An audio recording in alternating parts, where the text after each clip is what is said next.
आदरणीय Basant Kumar ji khadi and village industries के जो प्रधान हैं, उनके साथ आए हुए श्री विजय भारती जी, श्री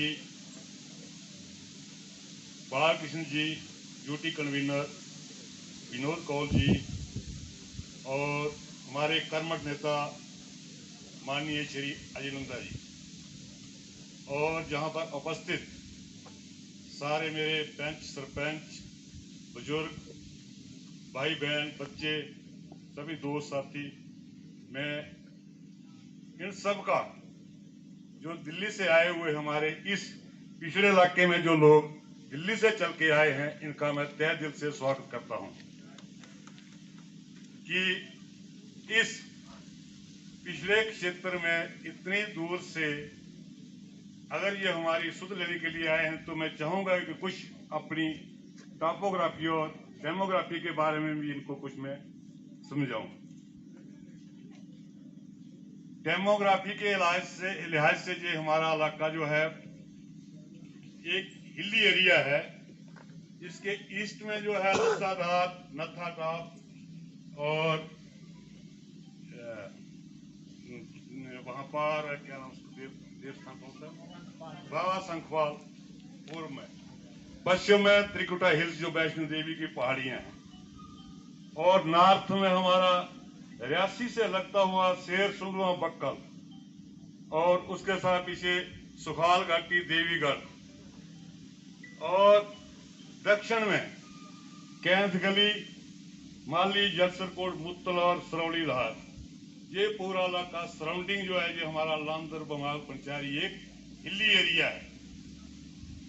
और यहाँ पर जो जनसंख्या है वो 90% बीपीएल है, क्योंकि इस इलाके को अगर आप इजाजत दें तो मैं बयान कर सकता हूँ। इस इलाके को कुछ पॉलिटिकल व्यू से बांटा हुआ था, लेकिन अभी हमारी ये मांग है कि इस पूरे एरिया को जोड़ करके एक हिली कॉन्स्टिट्यूंसी बनाई जाए। ये हमारी बात जो है वो दिल्ली तक पहुंचनी चाहिए। सबसे बड़ी बात, अजय नंदा जी के आने के बाद यहाँ पर रोड कनेक्टिविटी में काफी सुधार हुआ है, परंतु फिर भी जब तक रोड कनेक्टिविटी हर पूरे तरीके से नहीं है तो वो इलाका कभी भी सुधर नहीं सकता। जब तक रोड नहीं है तो कई बेशकीमती जानें जो वो रास्ते में ही चली जाती हैं, और जिसकी वजह से यहाँ पर एक घर से दूसरे घर का फासला कम से कम मीलों में है। अगर हमने एक रिश्तेदार के घर से दूसरे रिश्तेदार के घर जाना हो तब भी हमें 3 घंटे लगते हैं। यहाँ पर रोड कनेक्टिविटी जो होनी चाहिए वो बिल्कुल नहीं है। और दूसरी बात, एजुकेशन के बारे में, एजुकेशन के बारे में जो अभी फिलहाल स्कूल तो काफी बने हैं, लेकिन इंफ्रास्ट्रक्चर जो है उसकी बहुत ही कमी है। कहीं पे बिल्डिंग नहीं है, अगर बिल्डिंग बनी भी है तो उसकी छत नहीं है। बैठने के लिए बच्चों के डेस्क तो दूर की बात, उनको बैठने के लिए ये टाट होते हैं वो भी नहीं है। मैं बहुत से स्कूलों में गया, मैंने देखा है बच्चे जमीन पे बैठते हैं या उनके पास बैठने के लिए जगह बाहर खुले में पड़ते हैं। तो इसकी वजह वही रही है जो मैंने आपको बताया है, ज्यादा डिटेल में नहीं जाता हूं मैं। तीसरा, हेल्थ। इतना बड़ा क्षेत्र है जहां पर 2-3 पीएचसी है टोटल, लेकिन डॉक्टर के नाम पर सिर्फ आयुर्वेदिक डॉक्टर है। हमारे पास कोई स्पेशलिस्ट डॉक्टर जहां पे नहीं है। अभी फिर हाल ही में नंदा साहब ने हमारे नौकरी प्राइमरी हेल्थ सेंटर में एक एक्सरे मशीन का उद्घाटन किया था, तो मशीन लग गई, लेकिन वहां पे भी ऑपरेटर वगैरह और कुछ आना बाकी है, लेकिन वो उनके प्रयास है, वो मुझे उम्मीद है कि जो उसको पूरा करा देंगे। अगर एक जगह हो जाएगा कम से कम, लेकिन सबसे पहले तो रोड की कनेक्टिविटी है। अगर रोड का काम हर जगह से कनेक्ट हो जाए, ब्लैक टॉपिंग हो जाए या पत्थरी बढ़ जाए, रोड के बजाय खड्डे हो जाए रोड, जैसे साहब ने बोला था, तो इस दृष्टि से अगर इसको थोड़ा सा आगे लाया जाए तो तभी कुछ सुधार हो सकता है। बिजली जो बोला, पानी, चलो बिजली जो है लगभग हमारे एरिया में अब 99% पहुंच गई है। जो मंत्री साहब ने बोला 90%, मैं बोलता हूँ 99% पहुंच गई, मुझे पता है। बहुत बड़ा सराहनीय कदम है।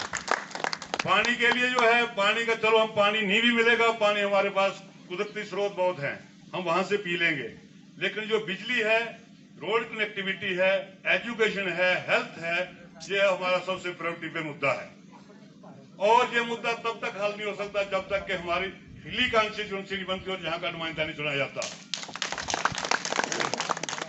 किसी को क्या इंटरेस्ट होगा, नंदा साहब रियासी से उठकर जहां पे आएंगे, हमारे लिए कितना कर सकते हैं। हमारी 4 पंचायतें 6 पंचायतें उनके साथ है। चिनैनी से कोई एमएलए, उनकी 8 पंचायतें उनके साथ, उनका क्या इंटरेस्ट होगा। तो इसी प्रकार बुमाग है, पंचारी है, मोंगरी है, 3 तहसीलें हैं और इनको 3 तहसीलों को मिलाकर एक कॉन्स्टिट्यूंसी बनाई जाए और जहां पर एक अलग से हमारा खुद का प्रतिनिधि हो जो उस इलाके का रहने वाला हो, ताकि हमारी आवाज जो दिल्ली तक पहुंच सके। ये मैं आपको आश्वस्त करता हूं कि अगर आप लोग इस चीज को उठाओगे तो ये चीज बन के रहेगी और ये होगा।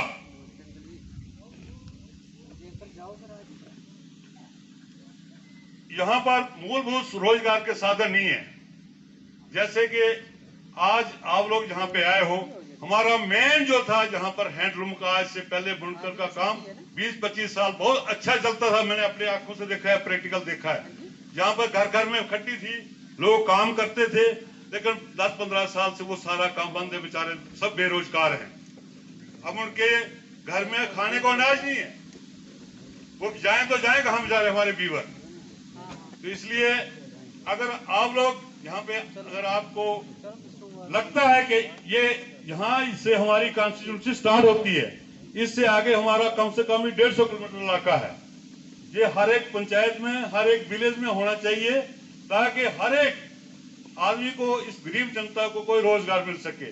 इसी प्रकार के जो छोटे छोटे कार्य हैं वो कर सकते हैं, जहाँ कोई ना कोई इंडस्ट्री है, ना कोई दूसरा कोई इंफ्रास्ट्रक्चर है कि कोई यहाँ पे अपना काम कर सके या रोजगार कमा सके। जहां से छोटे से काम के लिए जो आदमी को कटरा में मजदूरी के लिए उधमपुर में जाना पड़ता है या रियासी में जाना पड़ता है। क्यों नहीं इसमें 3 तहसीलों के बीच में कोई इंडस्ट्री लग सकती क्या? यहाँ कुछ भी इंफ्रास्ट्रक्चर नहीं बन सकता क्या? तो मेरी यही है कि मूलभूत सुविधाओं को और मतलब अच्छे से मतलब सरंजाम लाया सके। बाकी कहने को तो बहुत कुछ है मेरे पास, लेकिन समय की मांग है कि समय नहीं है। लेकिन ये एक चीज मैं आपको, जो मैं माननीय अजय नंदा जी ने बोला था, जब तक आपका खुद का प्रतिनिधि नहीं होगा, जब आपकी खुद की कॉन्स्टिट्यूंसी बनेगी, तब तक आप लोगों का उत्थान नहीं हो सकता कभी भी। ठीक है, आवाज तो एक है, ठीक है। तो कॉन्स्टिट्यूंसी बननी चाहिए हमारी, बाकी मैं कुछ नहीं जानता, तब तक हमारा विकास नहीं हो सकता। जय भारत, जय हिंद।